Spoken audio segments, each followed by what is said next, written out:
Hello दोस्तों, JSSC परीक्षा में एक बार फिर से आपका स्वागत है। आज हम लोग मॉडल प्रश्न पत्रों को करने वाले हैं जो कि जेएसएससी एग्ज़ाम के लिए पेपर 3 के लिए बेहद इम्पोर्टेंट होने वाला है। तो चलिए हम लोग फटाफट से मॉडल सेट का आरंभ करते हैं। तो इस सेट में दोस्तों जो पहला प्रश्न है वो है कि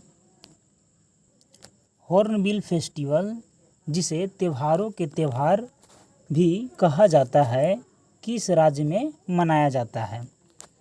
तो हॉर्नबिल फेस्टिवल के बारे में यहाँ पास प्रश्न नंबर 1 में पूछा गया है। तो ये किस राज्य में मनाया जाता है आपको इसे बताना है। तो ये जो फेस्टिवल है दोस्तों वो नागालैंड स्टेट में जो है वो मनाया जाता है। याद रखिएगा, नागालैंड। ठीक है, चलिए आगे बढ़ते हैं। प्रश्न नंबर 2 है कि गिल्ट एंड, ठीक है, गिल्ट एड्ज बाज़ार किससे संबंधित है। ठीक है, तो जो ये बाज़ार है ये सोना चांदी से संबंधित है। याद रखिएगा, जो गिल्ट एड्ज बाज़ार है वो सोना चांदी से संबंधित है।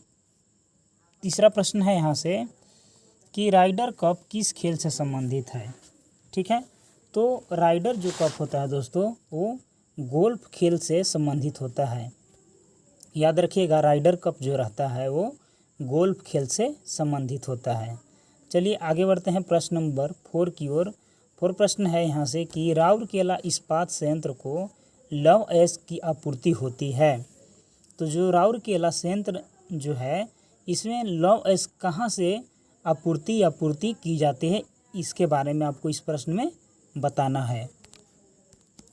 तो इसमें जो लव एस की आपूर्ति होती है दोस्तों वो होता है क्योंझर से। ठीक है, याद रखिएगा, क्योंझर से होता है। आगे बढ़ते हैं 5वां प्रश्न की ओर। 5वां प्रश्न है कि सन सिटी अवस्थित है। तो सन सिटी जो है वो कहाँ अवस्थित है इसके बारे में बताता है। तो इसमें जो है दक्षिण अफ्रीका में सन सिटी अवस्थित है। आगे है कि भारत में प्रत्येक पंचायत का कार्यकाल किस दिनांक से 5 वर्षों का होता है। तो किस दिनांक से 5 वर्षों का होता है, तो अपने प्रथम अधिवेशन के लिए निर्धारित तिथि से 5 साल के लिए होता है। आगे है यहाँ से कि निम्न में से किस को भंग नहीं किया जा सकता है परंतु समाप्त किया जा सकता है। तो देखिए, जो राज्य विधान परिषद है इसको भंग नहीं किया जा सकता है, लेकिन राज्य विधान जो परिषद है इसको समाप्त डायरेक्ट किया जा सकता है, क्योंकि बहुत सारे राज्यों में राज्य विधान परिषद नहीं होती है, राज्यसभाएं होती है। चलिए आगे है कि अगुलहास धारा चलती है। तो अगुलहास के बारे में पूछा गया है। तो ये जो धारा है दोस्तों वो हिंद महासागर में चलती है। ठीक है, अगुलहास धारा कहाँ चलती है, तो हिंद महासागर में अगुलहास जो है अगुलहास धारा ये चलती है। आगे बढ़ते हैं क्वेश्चन नंबर 9 की ओर कि बहुराष्ट्रीय से क्या तात्पर्य है। तो बहुराष्ट्रीय से आपको ये तात्पर्य है कि ऐसी कंपनी जो कई देशों में अपना कार्य संचालन करती है उसे बहुराष्ट्रीय कहते हैं। ठीक है, यानी कि एक के अलावा अन्य देशों में अपनी कंपनी को क्या है कार्य संचालन करना बहुराष्ट्रीय कहलाता है। आगे है कि रूसी क्रांति का प्रारंभ किस शहर से हुआ है। तो जो रूसी क्रांति है दोस्तों इसका जो प्रारंभ है वो सेंट पीटर्सबर्ग से हुआ है। रूसी क्रांति कहाँ से, तो सेंट पीटर्सबर्ग से आरंभ हुआ है। 11 नंबर का प्रश्न है कि केरल का राजा रवि वर्मा प्रसिद्ध थे। तो जो रवि वर्मा थे वो किस लिए प्रसिद्ध है आपको बताना है इस प्रश्न में। तो रवि वर्मा जो है चित्रकार के लिए यानी कि चित्रकारी के लिए प्रसिद्ध थे। आगे है 12 नंबर का प्रश्न कि राष्ट्रीय उपभोक्ता दिवस कब मनाया जाता है। तो जो राष्ट्रीय उपभोक्ता दिवस है वो 24 दिसंबर को मनाया जाता है। ठीक है, राष्ट्रीय उपभोक्ता दिवस कब मनाया जाता है, तो 24 दिसंबर को मनाया जाता है, इसको याद रखिएगा। आगे है यहाँ से कि गांधी इरविन समझौता में किसकी भूमिका महत्वपूर्ण थी। तो जो गांधी इरविन समझौता है उसमें मदन मोहन मालवीय की जो भूमिका थी वो महत्वपूर्ण थी। ठीक है, इसको दिल्ली समझौता ही बोला जाता है। गांधी इरविन समझौता किसकी भूमिका महत्वपूर्ण थी? तो मदन मोहन मालवीय का। आगे बढ़ते हैं नेक्स्ट प्रश्न की ओर। तो नेक्स्ट प्रश्न है यहाँ से कि मदन मोहन मालवीय के साथ साथ दोस्तों इसमें जो है वो तेज बहादुर सप्रू का भी इसमें बड़ा रोल था, अहम। ठीक है, तेज बहादुर सप्रू याद रखिए। आगे है कि संयुक्त राष्ट्र सुरक्षा परिषद, ठीक है, के 5 अस्थायी सदस्य कौन कौन से हैं उसके बारे में पूछा गया है कि संयुक्त राष्ट्र सुरक्षा परिषद के जो 5 अस्थायी सदस्य हैं वो कौन कौन हैं। तो एक तो चीन है, एक फ्रांस, एक रूस, एक यूएसए और एक यूके। ठीक है, यानी कि 5 जो ये सब सदस्य हैं ये क्या हैं? ये अस्थायी हैं। चीन, फ्रांस, रूस, यूएसए और यूके। ठीक है, चलिए आगे बढ़ते हैं 15 प्रश्न की ओर। किस मुगल यहाँ पास जो है वो बादशाह ने, ठीक है, बादशाह ने तंबाकू के प्रयोग का निषेध किया? तो किस मुगल बादशाह ने तंबाकू के प्रयोग का जो है प्रयोग का निषेध किया था? तो जहांगीर ने किया था। 16 नंबर का है आगे कि भारत में अवस्थापित होने वाला पहला राष्ट्रीय उद्यान है। तो भारत में अस्तित्व होने वाला जो पहला राष्ट्रीय उद्यान है वो कॉर्बेट राष्ट्रीय उद्यान है। ठीक है, जिम कॉर्बेट राष्ट्रीय उद्यान। ठीक है, आगे बढ़ते हैं कि निम्नलिखित में से कौन सा एक द्वितीयक प्रदूषक नहीं है? तो द्वितीयक प्रदूषक के बारे में नहीं पूछा गया है। तो सल्फर डाइऑक्साइड जो है वो द्वितीयक प्रदूषक नहीं है, तो सल्फर डाइऑक्साइड इसमें सही हो जाएगा। आगे है 18 नंबर का प्रश्न कि निम्नलिखित में से कौन सा एक सही सुमेलित जो है वो नहीं किया गया है? ठीक है, तो इसमें जो सुमेलित नहीं किया गया है उसके बारे में बताना है। तो पेरियार राष्ट्रीय उद्यान जो है वो हंगुल यहाँ पास नहीं पाया जाता है। बाकी राजाजी राष्ट्रीय उद्यान हाथी के लिए प्रसिद्ध है, मानस राष्ट्रीय उद्यान हाथी के लिए प्रसिद्ध है, दुधवा राष्ट्रीय उद्यान टाइगर के लिए प्रसिद्ध है। आगे बढ़ते हैं नेक्स्ट प्रश्न की ओर। ओजोन बायोस्फीयर को बचाती है। ठीक है, तो ओजोन बायोस्फीयर को कौन बचाता है उसके बारे में है। ठीक है, तो ओजोन बायोस्फीयर को अल्ट्रावायलेट किरणें जो है वो पृथ्वी पर आने से इसको ओजोन बचाती है।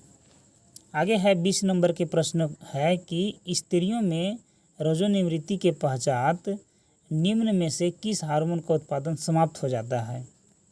ठीक है, तो इसमें जो है वो एस्ट्रोजन का जो है उत्पादन वो समाप्त हो जाता है। आगे बढ़ते हैं 21। जैव विविधता का अर्थ बताना है कि जैव विविधता का क्या अर्थ हो जाएगा? ठीक है, तो जैव विविधता का अर्थ जो होता है वो होता है दोस्तों एक निर्धारित क्षेत्र में विभिन्न प्रकार के पादप एवं जंतु का होना ही जैव विविधता कहलाता है।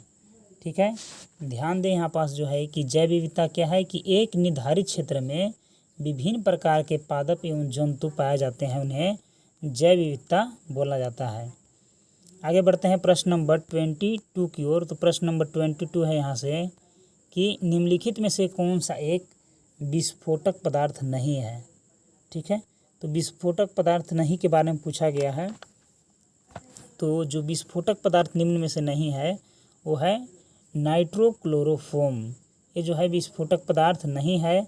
बाकी ट्राइनाइट्रोटाइलुइन विस्फोटक है, डाइनाइट्रोग्लिसरीन विस्फोटक है और साइक्लोट्राइमेथिलीन ट्राइनाइट्रामीन ये जो है विस्फोटक है। आगे बढ़ते हैं कि एक कृत्रिम उपग्रह में विद्युत ऊर्जा का स्रोत क्या है? तो एक कृत्रिम उपग्रह में जो विद्युत ऊर्जा का जो स्रोत होता है वो होता है दोस्तों सौर सेल। ठीक है, क्या होता है? सौर सेल उसका स्रोत होता है। क्योंकि मान लीजिए कोई अंतरिक्ष में उपग्रह जा रहा है तो वहाँ पास बैटरी नहीं भेजेंगे, उसके साथ सोलर डायरेक्ट लगा देंगे, सौर सेल से वो अपना काम करेगा। आगे है नरेंद्र मोदी, ठीक है, द मैन या द टाइम पुस्तक लिखी गई है। ठीक है, तो Narendra Modi the man the time पुस्तक किसके द्वारा लिखा गया है इसके बारे में पूछा गया है। ठीक है, तो ये जो पुस्तक है वो नीलांजन मुखोपाध्याय द्वारा लिखा गया है। ठीक है, नीलांजन मुखोपाध्याय द्वारा इस पुस्तक को जो है वो लिखा गया है। चलिए आगे बढ़ते हैं नेक्स्ट प्रश्न की ओर। 25 नंबर का प्रश्न है आगे कि दादा साहेब फाल्के अवार्ड 2014 के विजेता गुलजार का वास्तविक नाम बताना है। तो गुलजार का वास्तविक नाम के बारे में यहाँ पास पूछा गया है। तो उनका नाम था संपूर्ण सिंह कालरा। ठीक है, संपूर्ण सिंह कालरा उनका संपूर्ण नाम था। आगे है ब्रिटिश पत्रकार H.W. नेविन्स जुड़े थे। तो ब्रिटिश पत्रकार H.W. नेविन्स किसके साथ जुड़े थे, ये प्रश्न आपसे यहाँ पास पूछा गया है। तो वो जो थे दोस्तों वो स्वदेशी आंदोलन के साथ जुड़े थे। याद रखिएगा, स्वदेशी आंदोलन के साथ जुड़े थे। आगे है अबुल फजल द्वारा अकबरनामा पूरा किया गया था। तो अबुल फजल द्वारा अकबरनामा कितने वर्षों में पूरा किया गया था, इसके बारे में यहाँ पास प्रश्न आपसे पूछा जा रहा है। तो अबुल फजल ने इस पुस्तक को लिखने में दोस्तों 7 वर्षों का समय लिए थे। याद रखिएगा, 7 वर्षों में इसे पूरा किया गया था। आगे बढ़ते हैं नंबर 28 क्वेश्चन की ओर कि वह कौन सा वाद्य यंत्र है जिस पर उस्ताद अहमद अली खान ने निपुणता प्राप्त की है। ठीक है, तो उस्ताद अहमद अली खान के बारे में पूछा गया है। तो ये जो था वो सरोद था वाद्य यंत्र। ठीक है, सरोद वाद्य यंत्र याद रखिएगा। Option number A is the correct answer. आगे है कि नाइजीरिया के संदर्भ में समाचारों में था। तो जो नाइजीरिया के संबंध में समाचारों में था कि एक आतंकी संगठन जो है वो नाइजीरिया के संबंध समाचारों में व्यक्तिकृत था। आगे है कि बद्रीनाथ और केदारनाथ मंदिरों के गर्भगृहों में निम्न में से क्रमशः किन देवताओं का पूजा जो है वो किया जाता है। तो बद्रीनाथ और केदारनाथ के गर्भगृह में जो 2 देवताएं हैं, कौन कौन हैं, तो विष्णु और शिव। ठीक है, 2 देवताओं की पूजा की जाती है, विष्णु और शिव की। आगे है कि महासागरीय नीतल का सबसे विस्तृत भाग कौन सा है। तो महासागरीय नीतल का जो सबसे विस्तृत भाग है वह है गहरे सागरीय मैदान। ठीक है, गहरे सागरीय मैदान।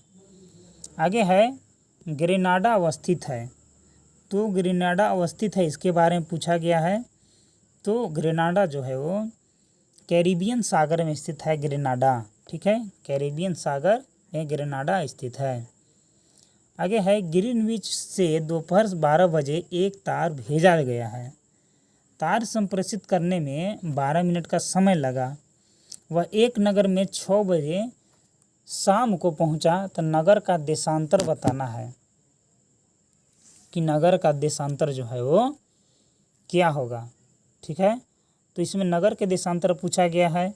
तो नगर का जो देशांतर हो जाएगा वो 87 डिग्री पूर्वी देशांतर हो जाएगा। ठीक है, चलिए आगे बढ़ते हैं।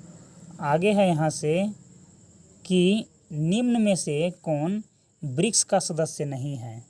ठीक है, तो जो ब्रिक्स का सदस्य नहीं है उसके बारे में यहाँ पास पूछा गया है कि बताइए कि कौन जो है वो ब्रिक्स का जो सदस्य नहीं है।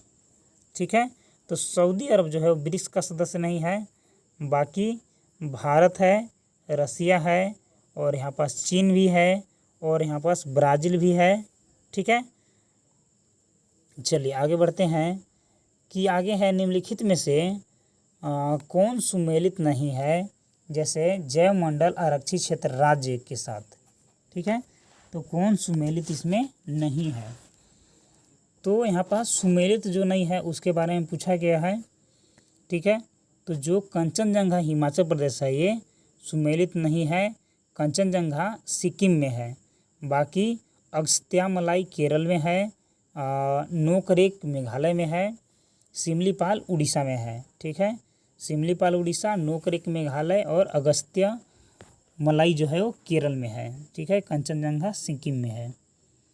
आगे बढ़ते हैं, सिक्किम और उत्तराखंड दोनों के पार्ट का है। ठीक है, आगे है कि 12वीं पंचवर्षीय योजना के दौरान कृषि वानिकी एवं मत्स्य पालन की वृद्धि दर अनुमानित है।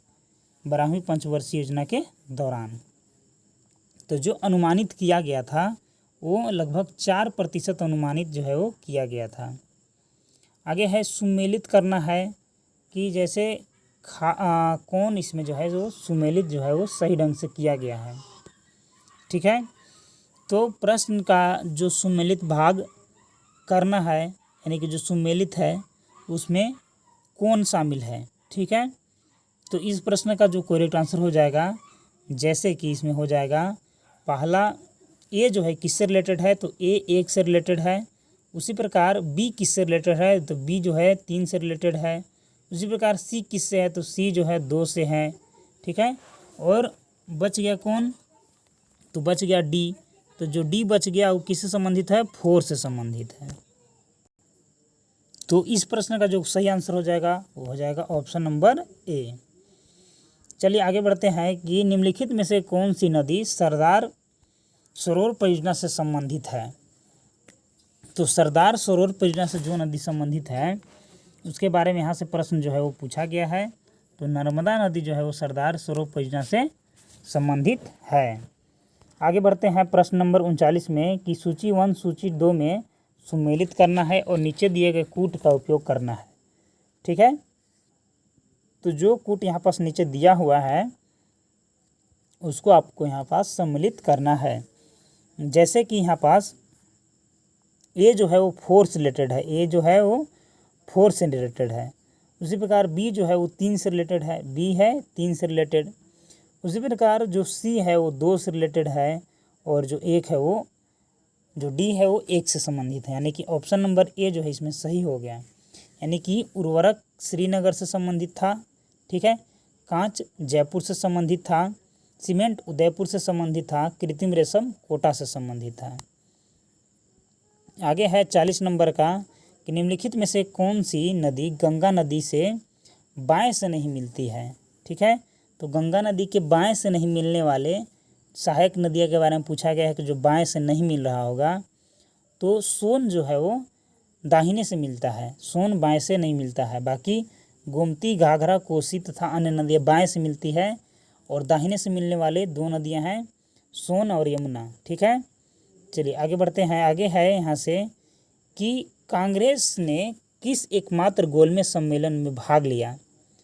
ठीक है, तो कांग्रेस ने जो एकमात्र गोलमेज सम्मेलन में भाग लिया था वो द्वितीय गोलमेज सम्मेलन में भाग लिया था। आगे है 42 कि उपराष्ट्रपति किस सदन का पदेन सभापति होता है। तो जो उपराष्ट्रपति होता है वो राज्यसभा का पदेन सभापति होता है। ठीक है, आगे है क्वेश्चन नंबर 43 कोल मार्क्स थे। तो कोल मार्क्स कौन थे, तो कोल मार्क्स जर्मन चिंतक थे। 44 कौन सा राज्य स्थल रूढ़ है। तो कौन सा जो राज्य है वो स्थल रूढ़ है उसके बारे में पूछा गया है। तो जो बिहार है वो स्थल रूढ़ है। ठीक है, आगे बढ़ते हैं क्वेश्चन नंबर 45 की ओर। तो 45 नंबर क्वेश्चन है कि विश्व के किस देश को चीनी का कटोरा कहा जाता है। ठीक है, तो जो विश्व का जो क्यूबा देश है उसे चीनी का कटोरा कहा जाता है, क्यूबा याद रखिएगा। 46 है कि आकाश पर सुंदर इंद्रधनुष किसके कारण बनता है। ठीक है, तो जो आकाश में सुंदर इंद्रधनुष जो बनता है दोस्तों वो जो है केवल जल बिंदु से सूर्य प्रकाश पर परावर्तन और अपवर्तन के कारण बनता है। मतलब जो वायुमंडल में जल का छोटे छोटे जो कण मौजूद रहता है तो उसमें जब प्रकाश जाता है उसमें परावर्तन होता है और जिस समय उससे बाहर आता है तो प्रकाश का अपवर्तन हो जाता है, जिसके कारण जो पानी के जो छोटे छोटे बूंद होते हैं प्रिज्म का काम करता है, जिसके फलस्वरूप रेनबो जो है इंद्रधनुष जो है वो दिखता है। ठीक है, आगे है कि किसी पिंड का भार न्यूटन के किस नियम का प्रयोग का निर्धारित किया जा सकता है। ठीक है, तो भार जो है किसी भी पिंड का वो गुरुत्वाकर्षण से संबंधित है, यानी गुरुत्वाकर्षण के नियम से संबंधित है। एक विद्युत बल्ब का तंतु 0.5 एम्पीयर की धारा को 20 मिनट के लिए खींचता है, तो परिपथ में प्रवाहित होने वाला विद्युत आवेश की मात्रा बताना है कि कितनी विद्युत आवेश जो है वो प्रवाहित होगा। तो यहाँ पास 600 कूलाम जो है विद्युत आवेश प्रवाहित होगा। प्रोटॉन का निम्नलिखित में से कौन सा एक गुणधर्म किसी चुंबकीय क्षेत्र में उसमें मुक्त रूप से गतिमान होने पर बदल सकता है। ठीक है, तो गतिमान होने से बदलने की मतलब है कि वेग में जो है वो बदल सकता है। आगे बढ़ते हैं 59 प्रश्न की ओर कि सूर्योदय और सूर्यास्त के समय सूर्य रक्ताभी नारंगी लाल रंग का प्रतीत होता है, ऐसा क्यों होता है? ठीक है, तो ऐसा जो है इसलिए होता है क्योंकि रक्तदाब नारंगी प्रकाश का वायुमंडलीय द्वारा सबसे कम प्रकीर्णन होता है, इसीलिए वो जो है वो रक्ताभ प्रतीत होता है।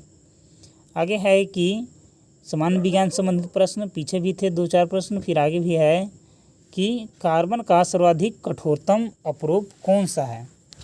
तो कार्बन के सबसे कठोरतम अपरूप के बारे में पूछा गया है। तो सबसे कठोर कार्बन जो होता है वो हीरा होता है। ठीक है, चलिए आगे बढ़ते हैं कि मोटर कार के धुएं से मानसिक रोग पैदा करने वाले प्रदूषण के बारे में बताना है कि मोटर जो वाहन है उससे क्या प्रदूषण निकलता है। तो शीशा का चलते जो है जो मानसिक रोग भी उत्पन्न हो सकता है। आगे यहाँ पास 53 नंबर का कि न्यूक्लियस की द्रव्यमान संख्या बताना है। ठीक है, तो न्यूक्लियस की द्रव्यमान संख्या के बारे में यदि बात करेंगे तो न्यूक्लियस की द्रव्यमान संख्या सदा उनके परमाणु क्रमांक से अधिक होता है। आगे है 54 नंबर का क्वेश्चन कि अम्ल वर्षा में साधारण निम्नलिखित में से किसकी अधिकता होती है? तो अम्ल वर्षा में निम्नलिखित में से किसकी अधिकता के बारे में पूछा गया है। तो इसमें जो है सल्फ्यूरिक अम्ल का जो है वो अधिकता अम्लीय वर्षा में ज़्यादा होता है। आगे है प्रश्न नंबर 55 कि अकीय गैसों में अन्य तत्वों से अभिक्रिया नहीं करती, क्योंकि? तो अकीय गैस जो होता है वो अन्य तत्वों से अभिक्रिया नहीं करता है। ऐसा इसलिए होता है क्योंकि इसमें पूर्णतः युग्मित अस्थायी कोश होता है, यानी कि इनका जो इलेक्ट्रॉन बाहरी कक्ष का जो होता है वो पूर्ण रूप से स्टेबल होता है, इसीलिए ऐसे जो तत्व होते हैं वो किसी के साथ रिएक्शन नहीं करते हैं। आगे बढ़ते हैं। आगे है कि चांदी के पात्रों का काला पड़ जाना वायुमंडल में किस गैस की उपस्थिति के कारण है? तो चांदी के जो पात्र हैं वो काला पड़ जाते हैं, तो ऐसा इसलिए होता है कि इसमें H2S का रिएक्शन हो जाता है। हंसने वाली गैस बताना है कि हंसाने वाली गैस जो है वो कौन सा गैस को हंसाने वाली गैस से बोलते हैं। तो नाइट्रस ऑक्साइड को हंसाने वाला गैस भी बोला जाता है।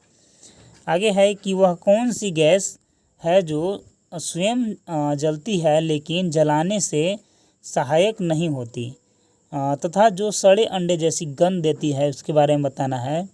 तो इस गैस का नाम बताना है कि कौन सा गैस है। तो ये जो गैस है वो है हाइड्रोजन सल्फाइड, यानी कि ऑप्शन नंबर डी। आगे है कि कैरो अम्ल के नाम से जाना जाता है। तो कौन जो है वो कैरो अम्ल के नाम से जाना जाता है, आपको बताना है। तो H2SO5 जो है वो कैरो अम्ल के नाम से जो है संबंधित है। 60 गोताखोर सांस लेने के लिए किन गैसों के मिश्रण का प्रयोग करता है? तो जो गोताखोर होता है वो सांस लेने के लिए किन गैसों के मिश्रण का प्रयोग करता है, उसके बारे में आपको बताना है। तो गोताखोर जो है वो ऑक्सीजन तथा हीलियम गैसों के सांस लेने के मिश्रण के रूप में प्रयोग करता है। ऑप्शन नंबर सी का प्रयोग करता है। प्रिज्म से गुजरने पर प्रकाश का कौन सा रंग सबसे अधिक विचलन दर्शाता है? ठीक है, तो प्रिज्म से गुजरने पर जो सबसे अधिक विचलन होता है वो बैंगनी। ठीक है, आगे है कि कोयले की खानों में प्रायः विस्फोट करने वाली गैस है। तो कोयले की खानों में जो प्रायः विस्फोट की जाती है वो मीथेन गैस विस्फोट होता है। आगे है कि किसी परमाणु का रासायनिक व्यवहार निर्भर करता है उस पर।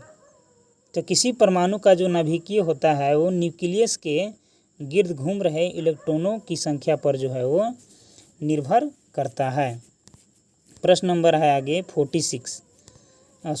64 है कि धूम कुहरा स्मोग में मौजूद आँख में जलन पैदा करने वाले एक शक्तिशाली द्रव्य होता है, उसका नाम बताना है। तो ये जो है वो पैरोक्सी एसिटिल नाइट्रेट जो है वो मौजूद होता है, जो कि आँख में जलन पैदा करता है। आगे है 65 की हरित बाली रोग किस फसल से संबंधित है। तो जो हरित बाली रोग होता है वो बाजरा से संबंधित है। आगे बढ़ते हैं 66 की ओर कि दवाओं के कैप्सूल की बाहरी परत बनी होती है। तो जो दवा होता है उसका कैप्सूल का जो बाहरी परत बना होता है वो अंडे के सफ़ेद परत से बनता है। याद रखिए किससे बनता है, तो अंडे के सफ़ेद परत से बनता है। निम्नलिखित में से कौन सा मच्छर मलेरिया के संक्रमण के लिए उत्तरदायी होता है। तो मलेरिया के संक्रमण के लिए जो मच्छर उत्तरदायी होता है उस मच्छर का नाम है एनाफ्लीज मच्छर। मदा मच्छर होता है एनाफ्लीज। आगे है कि मुर्गी के एक अंडे औसत को कोलेस्ट्रॉल की मात्रा होती है एक अंडा में।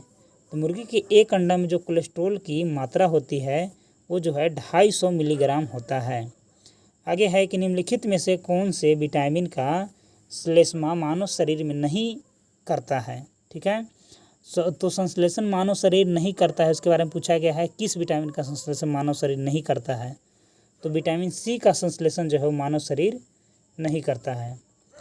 आगे है प्रश्न नंबर 70 कि वसा किसमें अघुलनशील होता है। तो वसा किसमें अघुलनशील होता है उसके बारे में पूछा गया है। तो पानी में वसा जो है वो अघुलनशील होता है। आगे है 71 कि निम्नलिखित में से किसे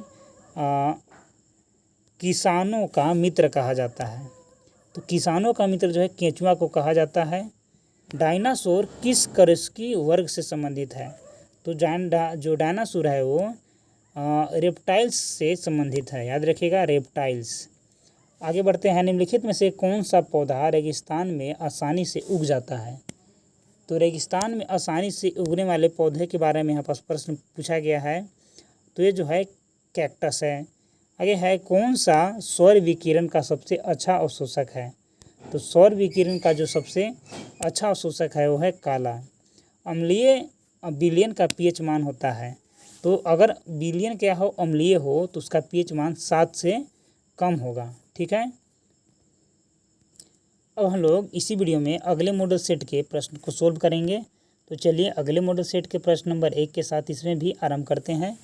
पहला नंबर का जो मॉडल सेट का प्रश्न होगा ये जितने भी प्रश्न होंगे 1 से 50 तक लगभग समान ज्ञान से संबंधित होंगे। तो पहला प्रश्न है यहाँ से कि भारत में एग्रो इकोलॉजिकल जोन्स की संख्या है। तो भारत में कुल एग्रो इकोलॉजिकल अगर जोन्स में इसको यदि बांट के हम लोग देखेंगे तो हम लोग पाएंगे कि भारत में टोटल जो है एग्रो इकोनॉमिकल जोन्स की जो संख्या है दोस्तों वो है 20। ठीक है, कितनी संख्या है इसमें, तो इसमें 20 संख्या है। आगे है कि टॉलस्टॉय की किस प्रसिद्ध पुस्तक ने महात्मा गांधी के विचारों को प्रभावित किया था। तो महात्मा गांधी के विचारों को वार एंड पीस ने जो है वो लिखा था। इन्हीं के विचारों ने प्रभावित किया था, वार एंड पीस। आगे है कि जस्टिन हेनिन हार्डिंग का संबंध किस देश से है। तो हेनिन हार्डिंग का संबंध जो है वो बेल्जियम से है। आगे है निम्न में से कौन सा संगठन कलिंग पुरस्कार प्रदान करता है। तो उस संगठन के नाम बताना है कि कौन है। तो यूनेस्को जो है वो कलिंग पुरस्कार प्रदान करता है, यूनेस्को। ठीक है, भारत में व्यापक फसल बीमा योजना का शुभारंभ हुआ। तो भारत में व्यापक फसल बीमा योजना का जो शुभारंभ है वो कब से हुआ है। तो तोरिया सरसों उत्पादन से जो व्यापक बीमा फसल का शुभारंभ हुआ था। याद रखिएगा तोरिया या सरसों उत्पादन से। आगे है कि अक्टूबर 1959 में पंचायत राज भारत में सर्वप्रथम आरंभ किया गया। तो कहाँ पास आरंभ किया गया था। तो पंचायत राज जो है वो सबसे पहले राजस्थान में आरंभ किया गया था अक्टूबर 1959 में। आगे है कि निम्नांकित में से किसमें कहवा की खेती का क्षेत्र सर्वाधिक पाया जाता है। किस राज्य में जो है वो कहवा का खेती का क्षेत्र जो है वो सर्वाधिक पाया जाता है। तो उस राज्य का नाम है दोस्तों कर्नाटक। कर्नाटक में जो है वो कहवा का जो है वो सबसे ज़्यादा खेती का जो है स्पेस पाया जाता है। आगे है नंबर क्वेश्चन 8 की लेह अवस्थित है। तो लेह के बारे में यहाँ पास पूछा गया है कि लेह कहाँ जो है लेह अवस्थित है।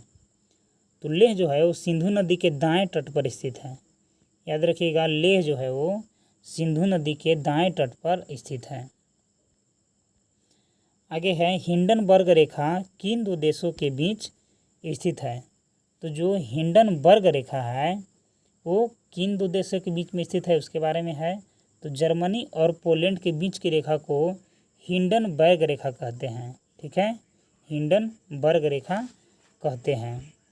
आगे है इसके बाद कि इनमें से कौन सा प्रत्यक्ष कर नहीं है। तो इनमें से जो अप्रत्यक्ष कर नहीं है इसके बारे में बताना है। तो वो जो है उपहार कर। ठीक है, अप्रत्यक्ष कर कौन नहीं है, उपहार कर। आगे है एम.एफ. हुसैन थे एक विख्यात। तो एम.एफ. हुसैन एक विख्यात क्या थे, तो ये भी एक चित्रकार ही थे। आगे है कि मिश्रित अर्थव्यवस्था का अर्थ बताना है कि मिश्रित अर्थव्यवस्था का अर्थ क्या होता है। तो मिश्रित अर्थव्यवस्था का अर्थ होता है कि निजी व सार्वजनिक उद्योगों का सह अस्तित्व। मिश्रित अर्थव्यवस्था का क्या संबंध है कि निजी व सार्वजनिक उद्योगों का सह अस्तित्व। आगे है कि विश्व युवा दिवस कब मनाया जाता है। तो जो विश्व युवा दिवस है वो 12 अगस्त को मनाया जाता है। विश्व युवा दिवस 12 अगस्त को मनाया जाता है। आगे है 14 नंबर का क्वेश्चन कि अंतर्राष्ट्रीय परमाणु ऊर्जा अभिकरण का मुख्यालय कहाँ है। तो अंतर्राष्ट्रीय परमाणु ऊर्जा अभिकरण का मुख्यालय जो है वो जो है वियना में स्थित है। आगे है कि बांधवगढ़ राष्ट्रीय उद्यान कहाँ स्थित है। तो जो बांधवगढ़ राष्ट्रीय उद्यान है वो मध्य प्रदेश में स्थित है। याद रखिएगा, मध्य प्रदेश में स्थित है। जो ऊर्जा पृथ्वी की सतह के नीचे संचित ऊर्जा को काम में ला सकती है उसे क्या कहते हैं। तो जो ऊर्जा पृथ्वी के नीचे जो संचित ऊर्जा है उसको फिर से काम में लाएगा उसको हम लोग क्या बोलते हैं, भूतापीय ऊर्जा उसको हम लोग बोलते हैं। आगे है भारतीय संविधान में राज्य के नीति निर्देशक सिद्धांत को किस मुख्य कारण से सम्मिलित किया गया है। तो ऐसा क्या कारण था कि उसको सम्मिलित किया गया है। तो सरकार के स्वेच्छाधारी आचरण को रोकने के लिए डीपीएसपी का प्रयोग किया गया है। आगे है भगवत धर्म का ज्ञान सर्वप्रथम अभिलेख साक्ष्य है। तो जो भगवत धर्म का ज्ञान जो सर्वप्रथम अभिलेख साक्ष्य है वो है बेसनगर का गरुड़ स्तंभ। बेसनगर का गरुड़ स्तंभ। आगे है बौद्ध ग्रंथ मिलिंद पोहो किस हिंद यवन शासक पर प्रकाश डालता है। ठीक है, तो जो ये है ये किस हिंद पोहन पर प्रकाश डालता है, तो मिनेंडर पर प्रकाश डालता है। किस वैदिक ग्रंथ में वर्ण शब्द का सर्वप्रथम नामोल्लेख मिलता है। तो किस वैदिक ग्रंथ में जो है वो मिलता है, तो है ऋग्वेद में मिलता है। आगे है 21 नंबर का प्रश्न है कि गुप्त साम्राज्य के पतन के विभिन्न कारण थे, निम्नलिखित में से कौन सा कारण नहीं था। जो गुप्त साम्राज्य के जो है वो शामिल नहीं था।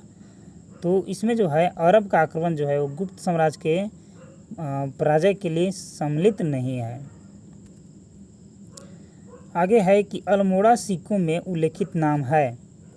ठीक है, तो जो अल्मोड़ा सिक्के हैं उसमें जो उल्लेखित नाम है वो शिवदत्त, शिवपालित और रिदत है। आगे है 23 की दिल्ली सल्तनत के पराभव के उपरांत किस शासक ने स्वर्ण मुद्रा का सर्वप्रथम प्रचलन किया। तो स्वर्ण मुद्रा को प्रचलन में लाने वाले जो शासक थे उनके बारे में यहाँ पास प्रश्न पूछा गया है। तो शासक थे अकबर। 24 है कि हिंदी स्मारक को उनसे संबंधित, तो हिंदी स्मारक को उनसे संबंधित शासक से सुमेलित करके नीचे दिए गए कूटों को सही मिलान करना है। तो इसमें जो शासक का सही मिलान करना है वो यहाँ पास नीचे दिया गया है। ठीक है, तो इसका जो करेक्ट आंसर हो जाएगा वो हो जाएगा ये जो है किससे संबंधित है। तो जो दोहरा गुंबद जो है वो सिकंदर लोदी से संबंधित है। याद रखिएगा, दोहरा गुंबद जो है वो सिकंदर लोदी से संबंधित है। ठीक है, उसी प्रकार जो इसमें अगला मैचिंग जो कर रहा है वो कर रहा है बी जो है, यानी कि अष्टभुजीय जो मकबरा है वो शेरशाह सूरी से संबंधित है। ठीक है, तो दो यहाँ पास मिल गए हम लोगों का। इस प्रकार आगे है कि सत्य मेहराबी मकबरा, तो जो सी है वो बलबन का है, और जो बाकी गोल गुंबद है वो मोहम्मद आदिल शाह का, यानी कि जो ऑप्शन नंबर 2 है बी, इसमें जो है वो सही हो जाएगा। आगे है इसके बाद कि महात्मा गांधी से समृद्ध निम्नलिखित आश्रमों में कौन सबसे पुराना है।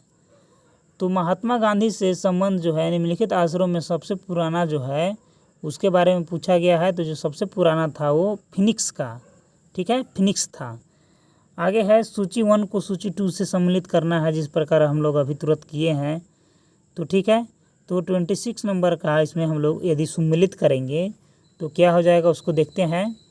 तो इसमें जो 26 नंबर का हो जाएगा वो हो जाएगा ए जो है वो 3 से रिलेटेड है, यानी कि अलेपी जो है वो केरल से संबंधित है। उसी प्रकार जो बी है वो किससे है, तो बी जो है 1 से संबंधित है। उसी प्रकार सी जो है वो 2 से संबंधित है।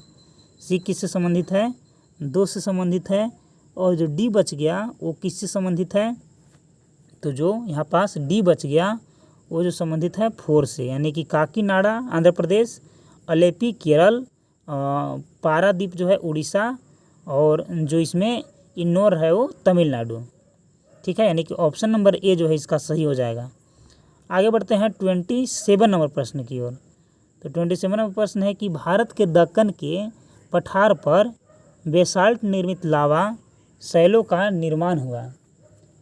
तो बेसाल्ट निर्मित शैलों का निर्माण हुआ इसके बारे में पूछा गया है। तो ये जो है क्रेस्टियस युग में बेसाल्ट निर्मित लावा का निर्माण हुआ, क्रेस्टियस युग में। आगे बढ़ते हैं कि ईस्ट इंडिया कंपनी द्वारा स्थापित उच्चतम न्यायालय के प्रथम मुख्य न्यायाधीश थे। ठीक है, तो जो प्रथम मुख्य न्यायाधीश था वो था एलजियाह इम्पे। ठीक है, याद रखिएगा, एलजियाह इम्पे जो है मुख्य न्यायाधीश था। आगे है नील दर्पण के लेखक कौन है। तो नील दर्पण के लेखक के बारे में पूछा गया है। तो नील दर्पण के लेखक हैं दीनबंधु मित्रा। ठीक है, दीनबंधु मित्रा नील दर्पण के लेखक हैं। आगे है कि आजीमुल्ला खां सलाहकार थे। तो जो आजीमुल्ला खां थे वो नाना साहब के सलाहकार थे। आगे बढ़ते हैं, आगे है इसके बाद कि भारत में डेल्टा बनाने वाली नदियां हैं। तो वैसी नदी के बारे में पूछा गया है जो भारत में डेल्टा का निर्माण करता है। ठीक है, तो भारत में डेल्टा बनाने वाले 3 नदियां हैं, एक कावेरी नदी और एक गंगा और एक जो है वो महानदी। ये जो है डेल्टा का निर्माण करती है। आगे है 32 नंबर के प्रश्न यहाँ से कि निम्न में से कौन सा हिमनद सबसे बड़ा है। ठीक है, यानी कि जो ग्लेशियर है वो निम्न में से सबसे बड़ा ग्लेशियर के बारे में यहाँ पास पूछा गया है। तो जो सियाचिन ग्लेशियर है वो भारत का सबसे बड़ा ग्लेशियर है। ठीक है, सियाचिन जो है वो पीओके यानी कि पाक ऑक्युपाइड कश्मीर में अभी स्थित है। चलिए आगे बढ़ते हैं प्रश्न नंबर 33 की ओर कि एग मार्क है। तो एग मार्क के बारे में यहाँ पास पूछा गया है कि एग मार्क जो है वो किससे संबंधित है। तो एग मार्क जो है वो गुणवत्ता और गारंटी का मोहर होता है। ठीक है, आगे बढ़ते हैं 34 नंबर क्वेश्चन की ओर। तो 34 नंबर का यहाँ से प्रश्न है कि हमारे अंतरिक्ष में कितने तारामंडल हैं। ठीक है, तो हमारे अंतरिक्ष में यदि कुल तारामंडल की बात करेंगे तो है 88। ठीक है, यानी कि 88 हमारे अंतरिक्ष में तारामंडल हैं। चलिए आगे बढ़ते हैं कि एक संघीय व्यवस्था और केंद्र में द्वैध शासन भारत में लागू किया गया था।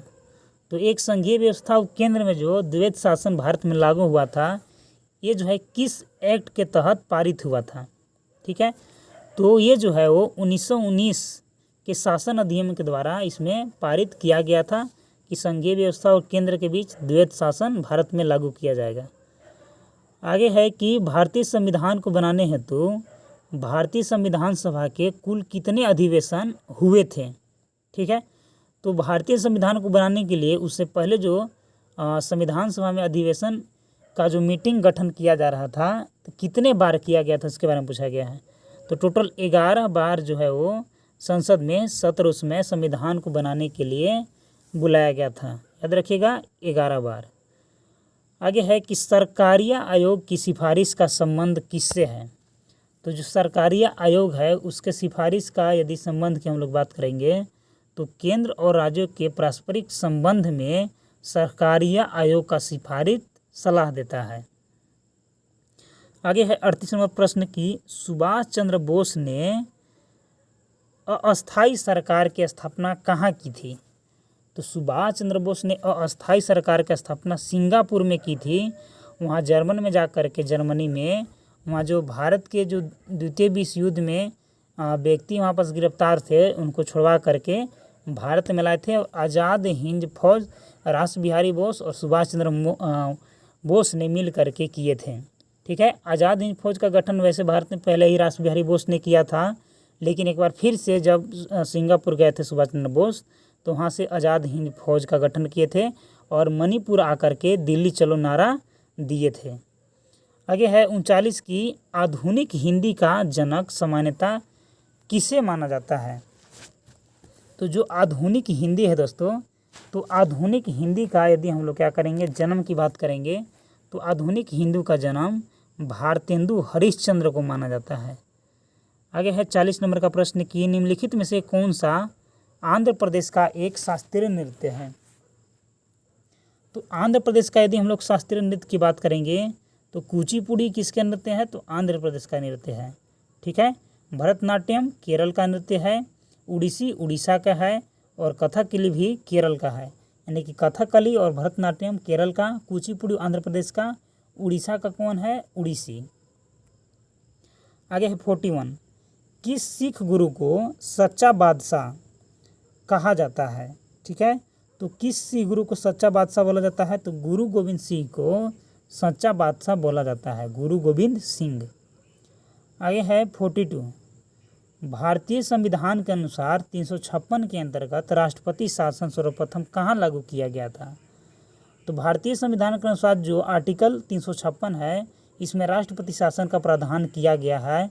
तो ये जो है वो भारत में सबसे पहले किस स्टेट में लागू हुआ था, तो ये जो है सबसे पहले पंजाब में लागू हुआ था। याद रखिएगा, पंजाब में सबसे पहले राष्ट्रपति शासन लागू हुआ था। झारखंड में अब तक 3 बार राष्ट्रपति शासन लागू हो चुका है। आगे है कलकत्ता किसने बसाया। तो कलकत्ता बसाने का जो श्रेय जाता है वो जाता है जॉब चारनॉक को, जॉब चारनॉक को। आगे है तबकात ए नासिरी का लेखक कौन है। तो तबकात ए नासिरी का जो लेखक है उसका नाम है मिनहाज उस मिराज, मिनहाज उस मिराज। प्रसिद्ध कवि अमीर खुसरो दरबार में रहे। तो जो प्रसिद्ध कवि था अमीर खुसरो किसके दरबार में रहा था, इसके बारे में प्रश्न पूछा गया है। तो ये जो है अलाउद्दीन खिलजी के दरबार में अमीर खुसरो रहा। आगे है यहाँ से 46 की पंचायत के चुनाव कराने हेतु निर्णय किसके द्वारा लिया जाता है। तो पंचायत के चुनाव कराने हेतु जो निर्णय लिया जाता है वो लिया जाता है राज्य सरकार के द्वारा। ठीक है, राज्य सरकार के द्वारा पंचायत चुनाव का निर्णय लिया जाता है। पंचायती राज विषय है, तो पंचायती राज विषय जो है कौन सूची में आता है। ठीक है, तो ये जो है राज्य सूची में पंचायती राज विषय आता है। सबसे पहले लागू हुआ था अक्टूबर 1959 में राजस्थान में पंचायती राज। भारतीय औद्योगिक पुनर्निर्माण बैंक की स्थापना किस वर्ष किया गया था। तो भारतीय औद्योगिक पुनर्निर्माण बैंक की जो स्थापना है वो किया गया था 1985 में। आगे बढ़ते हैं 49 प्रश्न की ओर कि नरसिम्हन समिति किस संबंध से सुझाव केंद्र सरकार को दिया था। तो नरसिम्हन समिति के बारे में यहाँ पास प्रश्न जो है वो पूछा गया है। तो बैंक संचरण सुधार संबंधी जो है ये संबंधित है नरसिम्हन समिति। आगे है 50 नंबर का कि अर्जुन पुरस्कार किससे संबंधित है। तो दोस्तों जो अर्जुन पुरस्कार है वो जो है वो खेल कूद से संबंधित है। अर्जुन पुरस्कार खेल कूद से संबंधित है। सामान्य विज्ञान से संबंधित आगे प्रश्न होगा 25 गुरुत्वाकर्षण का सिद्धांत किसने दिया था। तो बात करेंगे कि जो गुरुत्वाकर्षण का सिद्धांत है वो किसने दिया था। तो न्यूटन ने गुरुत्वाकर्षण का सिद्धांत दिया था। आगे है कि दही का जमना कौन सी प्रक्रिया है। ठीक है, तो जो दही का जमना है वो रासायनिक प्रक्रिया है। आगे है कि ऑप्टिकल फाइबर होता है तो ऑप्टिकल फाइबर क्या होता है, इसके बारे में पूछा गया है। तो ऑप्टिकल फाइबर कांच का बना हुआ होता है। आगे है कि बेसिलस यूरिनजीनेसिस का उपयोग होता है। बेसिलस यूरिनजीनेसिस का उपयोग होता है, तो कहाँ इसका उपयोग होता है इसके बारे में पूछा गया है। तो इसका उपयोग जैविक कीटनाशक के रूप में होता है। निम्नलिखित में से कौन सी गैस ग्लोबल वार्मिंग के लिए ज़्यादा जिम्मेवार है। तो जो गैस ग्लोबल वार्मिंग के लिए ज़्यादा जिम्मेवार है वो है कार्बन डाइऑक्साइड, क्योंकि ये गर्म गैस होता है। 56 जून 2013 में केदार घाटी में जो आपदा जिस नदी के जलागम क्षेत्र में भीषण वर्षा के कारण हुआ था वह नदी था। ठीक है, तो वह नदी के बारे में बताना है। तो मंदाकिनी नदी थी, याद रखिएगा, मंदाकिनी। ठीक है, आगे है कि भोपाल गैस त्रासदी निम्नलिखित में से किसके रिसाव के कारण हुआ था। तो जो भोपाल गैस त्रासदी जो है वो मिथाइल आइसोसाइनेट के रिसाव के कारण हुआ था, भोपाल गैस त्रासदी। आगे है कि बायोगैस का मुख्य घटक बताना है। तो बायोगैस का जो मुख्य घटक है वो है दोस्तों एसीटिलीन। बायोगैस का मुख्य घटक क्या है, एसीटिलीन। निम्नलिखित में से कौन सा तत्व सोलर सेल में उपयोग किया जाता है। तो सोलर सेल में जो तत्व उपयोग किया जाता है वो है सिलिकॉन, याद रखिएगा, सिलिकॉन। आगे है निम्नलिखित में से कौन सा पॉलीमर नहीं है। तो निम्नलिखित में से जो पॉलीमर नहीं है वो है क्रेप्रोलैक्टम, क्रेप्रोलैक्टम। आगे है निम्नलिखित में से मई 2014 में चांदीपुर से पृथ्वी से आकाश तक मार करने वाली किस प्रेक्षापात्र का सफलतापूर्वक परीक्षण किया गया। ठीक है, तो 2014 में चांदीपुर से उड़ीसा से किया गया था, तो उसका नाम बताना है कि उसका नाम क्या है। तो आकाश मिसाइल का उपयोग उस समय किया गया था। ठीक है, चांदीपुर से आकाश मिसाइल। आगे है कि मशरूम है। तो मशरूम क्या है उसके बारे में पूछा गया है। तो मशरूम जो है वो एक प्रकार का क्या है, शैवाल और फंजाई दोनों है। स्पेक्ट्रम में सबसे ऊपर कौन सा रंग है। तो जो स्पेक्ट्रम होता है उसमें जो सबसे ऊपर का रंग होता है वो लाल रंग होता है। चलिए आगे है, और सबसे नीचे बैगनी। आगे है कि एल्फा कीरोटीन एक प्रोटीन है जो, तो एल्फा कीरोटीन एक प्रकार का प्रोटीन है, उसके बारे में प्रश्न जो है यहाँ पर पूछा गया है। तो एक प्रकार का वो क्या है, तो जो है त्वचा में उपस्थित होता है। 65 है कि मानव शरीर में विटामिन ए कहाँ संचित रहता है। तो जो मानव शरीर है उसमें विटामिन जो है यकृत में संचित रहता है। आगे है कि किस सिद्धांत पर जेट इंजन कार्य करता है। तो जो जेट इंजन होता है दोस्तों वो किस सिद्धांत पर कार्य करता है आपको यहाँ से बताना है। तो जेट इंजन जो है वो रैखिक संवेग संरक्षण से कार्य करता है। आगे है निम्नलिखित में से किस तत्व की कमी को पूरा करने के लिए कीटभक्षी पौधा कीटों को पकड़ते हैं तथा उनका भक्षण करते हैं। ठीक है, तो ये जो है दोस्तों ये करते हैं नाइट्रोजन की कमी को पूरी करने के लिए। आगे है कि व्यापारिक रूप से महत्वपूर्ण सूती रेशे हैं। तो व्यापारिक रूप से जो महत्वपूर्ण सूती रेशे हैं वो हैं तो बीजों के अधिचर्मी रोम जो है वो सूती रेशे हैं। 69 यूफेनिकस है। तो यूफेनिकस क्या है उसके बारे में बताना है। तो जो यूफेनिकस होता है वो आनुवांशिक इंजीनियरिंग द्वारा सदोष आनुवंशिकता का उपचार होता है। आगे है कि एरेनियोलॉजी है। ठीक है, तो जो एरोनियोलॉजी है उसके बारे में प्रश्न पूछा गया है। तो इसका जो करेक्ट आंसर हो जाएगा दोस्तों वो हो जाएगा ऑप्शन नंबर, यानी कि सी, मकड़ियों का अध्ययन को एरोनियोलॉजी कहा जाता है। ठीक है, मकड़ियों के अध्ययन को एरोनियोलॉजी बोला जाता है। 71 है कि बीज का जो सैक्रिफिकेशन है वो किसे दूर करने के लिए किया जाता है। तो जो बीज का चिन्हीकरण है वो किससे दूर करने के लिए किया जाता है दोस्तों बताना है। तो ये जो है वो सुषुप्ता को दूर करता है, डोरमेंसी को दूर करता है। निकट दृष्टि दोष को दूर किया जा सकता है। तो निकट दृष्टि दोष को यदि हम लोग दूर करेंगे तो किसकी सहायता होगा। तो निकट दृष्टि दोष को दूर करने के लिए दोस्तों अवतल लेंस का उपयोग करना पड़ता है। ठीक है, निकट दृष्टि दोष को यहाँ पास दूर करने के लिए क्या करते हैं, अवतल दृष्टि दोष को दूर लेंस का उपयोग करेंगे तब निकट दृष्टि दोष हो जाएगा दूर। क्योंकि निकट दृष्टि में दूर की चीज़ें नहीं दिखा देता है, तो दूर की चीज़ों को पास लाने के अवतल लेंस करेंगे, तो अवतल लेंस का उपयोग करेंगे। आगे है कि स्मॉल पॉक्स चेचक अत्यधिक घातक तथा संक्रमण है, तो इसके बारे में प्रश्न पूछा गया है। तो ये जो है विषाणु जनित रोग हैं, इसीलिए बहुत ज़्यादा जो है डेंजरस है। आगे है सांप तथा छिपकली हैं, तो सांप तथा छिपकली जो है वो किस में आते हैं आपको बताना है। तो जो सांप और छिपकली होते हैं वो शीत रक्तीय में आते हैं। आगे है कि सर्वोत्तम की उत्तरजीविता सर्वाइवल ऑफ द फिटेस्ट सिद्धांत किसके द्वारा प्रतिपादित किया गया है। तो सर्वाइवल ऑफ द फिटेस्ट का जो सिद्धांत है वो जो है वो हर्बर्ट स्पेंसर के द्वारा जो है प्रतिपादित किया गया है। यदि यह वीडियो आपको अच्छा लगा हो दोस्तों, तो कृपया इस वीडियो को लाइक और अपने दोस्तों के साथ शेयर जरूर करें। यदि आप JSSC एग्जाम से रिलेटेड कोई भी सब्जेक्ट का वीडियो चाहते हैं तो आप हमारे चैनल के प्लेलिस्ट में या इस वीडियो के डिस्क्रिप्शन में चेकआउट कर सकते हैं। आप हमारे व्हाट्सएप और टेलीग्राम ग्रुप से जुड़ना ना भूलें, डिस्क्रिप्शन में लिंक दिया हुआ है। JSSC एग्जाम से संबंधित लगातार वीडियो पाने के लिए आप हमारे चैनल को सब्सक्राइब जरूर करें। मिलते हैं अगले वीडियो में, तब तक के लिए धन्यवाद।